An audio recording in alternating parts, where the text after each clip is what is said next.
कर दिया है प्रूव। दल का नाम क्या है? दल का नाम क्या है? नमस्कार, मैं हूं आपके साथ रोहित और आप देख रहे हैं एनएफ न्यूज। 2025 में होने वाले बिहार विधानसभा चुनाव से पहले प्रशांत किशोर ने अपनी पॉलिटिकल पार्टी गांधी जयंती के मौके पर लॉन्च कर दी। लंबे वक्त से जन सुराज पदयात्रा करके जन जन तक पहुंचे प्रशांत किशोर ने अब बिहार को नई दिशा देने का वादा किया है। वहीं पार्टी के ऐलान के साथ ही प्रशांत किशोर ने जन सुराज पार्टी के बिहार प्रदेश कार्यकारी अध्यक्ष के नाम का भी ऐलान कर दिया और मधुबनी के मनोज भारती को कार्यकारी अध्यक्ष बनाते हुए पीके ने कहा कि लाखों लोगों के सामूहिक प्रयास का अभियान जन सुराज से जन सुराज पार्टी तक पहुंचा है। चुनाव आयोग की तरफ से जन सुराज को आधिकारिक तौर पर जन सुराज पार्टी के तौर पर स्वीकार कर लिया गया है। नाम ठीक है? चुनाव आयोग के कहने से नहीं होगा। अगर आप नहीं मानेंगे तो फिर से चुनाव आयोग में प्रयास किया जाएगा। जन सुराज पार्टी नाम ठीक है? हाथ उठाकर बोलिए, कर दिया है प्रूव। दल का नाम क्या है?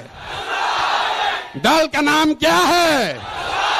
नई नई पार्टी बनाने वाले प्रशांत किशोर ने जिस तरह से मनोज भारती को बड़ी जिम्मेदारी सौंपी है, उसके बाद मनोज भारती के बारे में जानना बेहद जरूरी हो जाता है। तो चलिए आपको बताते हैं कि कौन है मनोज भारती। मनोज भारती ने नेतरहाट से स्कूल की पढ़ाई की, आईआईटी कानपुर से पास आउट हुए, आईआईटी दिल्ली से एमटेक किया, 1988 में आईएफएस बने, 4 देशों में राजदूत रहे, यूक्रेन, बेलारूस, तिमोर लेस्ते और इंडोनेशिया में भारत के राजदूत रहे। सितंबर 2015 से अक्टूबर 2018 तक यूक्रेन में भारत के राजदूत रहे। उन्होंने बतौर आईएफएस म्यांमार, तुर्की, नेपाल, नीदरलैंड और ईरान में भारत का प्रतिनिधित्व किया। कई किताबें भी उन्होंने लिखी। तो इससे आप समझ सकते हैं कि मनोज भारती कहां से आते हैं, कहां पढ़ाई की और कितना एक्सपीरियंस उनको है। अब पीके के साथ साथ मनोज भारती पर भी बड़ी जिम्मेदारी है जन सुराज को बिहार में मजबूती से खड़ा करने की, क्योंकि जन सुराज ऐसे समय में अस्तित्व में आई है जब बिहार में पहले से ही कई राजनीतिक दल जमीनी तौर पर अपनी पकड़ मजबूत किए हुए हैं। एक तरफ लालू प्रसाद यादव की राष्ट्रीय जनता दल यानी आरजेडी है, तो दूसरी तरफ नीतीश कुमार की जेडीयू है। इसके अलावा कांग्रेस और बीजेपी जैसी राष्ट्रीय पार्टियां भी बिहार में हैं। ऐसे में प्रशांत किशोर के लिए अपनी पकड़ मजबूत बनाना बड़ा चैलेंज है।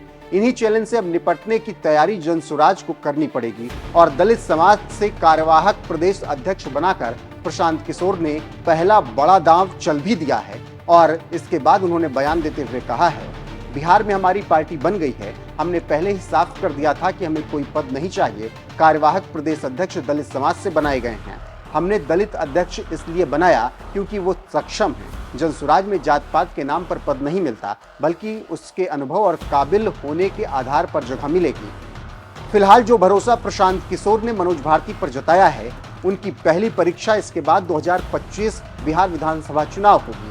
देखना दिलचस्प होगा कि मनोज भारती पार्टी के लिए कितना बेहतरीन काम करते हैं। फिलहाल जिस तरीके से प्रशांत किशोर ने जन सुराज पार्टी का ऐलान कर दिया है और इसके बाद अब राजनीतिक हलचल बिहार में तेज है और मनोज भारती को भी बड़ी जिम्मेदारी दी है, उस पर आपकी राय क्या है? कमेंट में जरूर बताएं। वीडियो को शेयर करें, लाइक करें, चैनल को सब्सक्राइब करें और बने रहें हमारे साथ। नमस्कार।